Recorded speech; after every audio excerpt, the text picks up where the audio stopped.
Hi friends, welcome to easy tips. ഇന്ന് നമ്മൾ ഉണ്ടാക്കാൻ പോകുന്നത് കല്യാണ വീട്ടിലൊക്കെ കിട്ടുന്ന മാങ്ങ അച്ചാറാണ്. ഇതിനാവശ്യമായ ചേരുവകൾ: ചെറുതായിട്ട് അരിഞ്ഞ മാങ്ങ, വെള്ളം ആവശ്യത്തിന്, വിനാഗിരി ആവശ്യത്തിന്, വറ്റൽമുളക് 3 എണ്ണം ചെറുതായിട്ട് അരിഞ്ഞത്, പച്ചമുളക് 3 എണ്ണം ചെറുതായിട്ട് അരിഞ്ഞത്, 3 അല്ലി കറിവേപ്പില, വെളിച്ചെണ്ണ ആവശ്യത്തിന്, 1 ടീസ്പൂൺ മഞ്ഞൾപ്പൊടി, ഉപ്പ് ആവശ്യത്തിന്, 1 ടീസ്പൂൺ കടുക്, 1/2 ടീസ്പൂൺ ഉലുവ, 2.5 ടീസ്പൂൺ മുളക് പൊടി, കായപ്പൊടി ആവശ്യത്തിന്. മാങ്ങയിൽ മസാല ചേർക്കാൻ വേണ്ടി ഞാൻ ഇതിലേക്ക് 2.5 ടീസ്പൂൺ മുളക് പൊടി, ആവശ്യത്തിന് ഉപ്പ് കുറച്ച് അധികം ഇടേണ്ടി വരും, മഞ്ഞൾപ്പൊടി,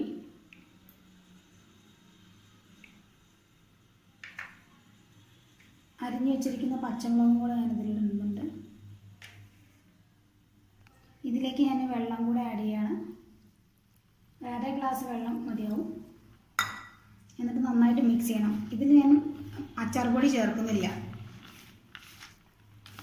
ഇതിലേക്ക് ഞാൻ പാക്കറ്റ് അച്ചാർ പൊടി ഒന്നും ചേർക്കുന്നില്ല, കാരണം വീട്ടിൽ തന്നെ ഉണ്ടാക്കാൻ വേണ്ടിയാണ്. ഞാൻ നന്നായിട്ട് മിക്സ് ചെയ്തിട്ടുണ്ട്. 1 മണിക്കൂർ എന്നിട്ട് ഇതിനെ റെസ്റ്റ് ചെയ്യാൻ വിടണം.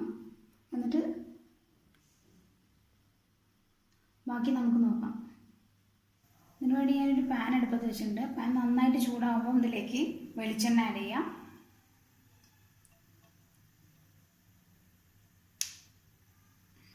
വെളിച്ചെണ്ണ നന്നായിട്ട് ചൂടാകുമ്പോൾ നമുക്കിതിലേക്ക് കടുക് ആഡ് ചെയ്യാം.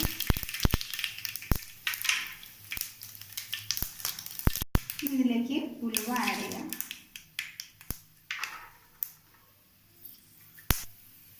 കായപ്പൊടി ആഡ് ചെയ്യാം. എന്നിട്ട് ഇതിലേക്ക് കറിവേപ്പില,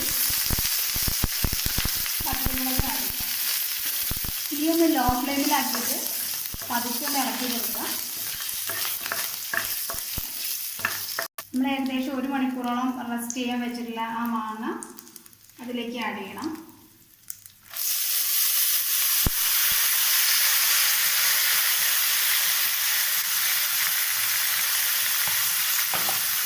എന്നിട്ട് നന്നായിട്ടൊന്ന് മിക്സ് ചെയ്തെടുക്കാം.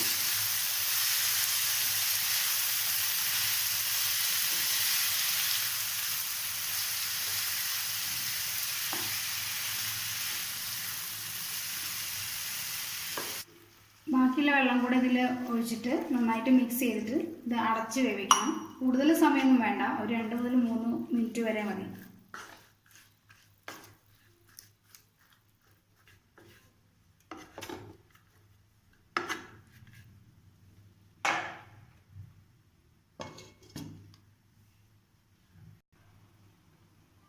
ഏകദേശം 3 മിനിറ്റ് ഞാൻ വേവിച്ചിട്ടുണ്ട്. ഒന്ന് ഇളക്കി കൊടുത്ത ശേഷം നമുക്ക് ഇത് തീ ഓഫ് ചെയ്യാം.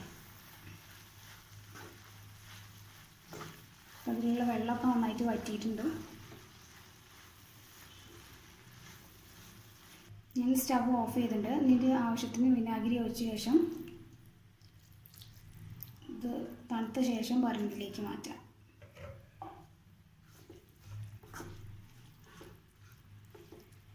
നമ്മുടെ മാങ്ങാച്ചാർ റെഡി ആയിട്ടുണ്ട്. Thanks for watching easy tips.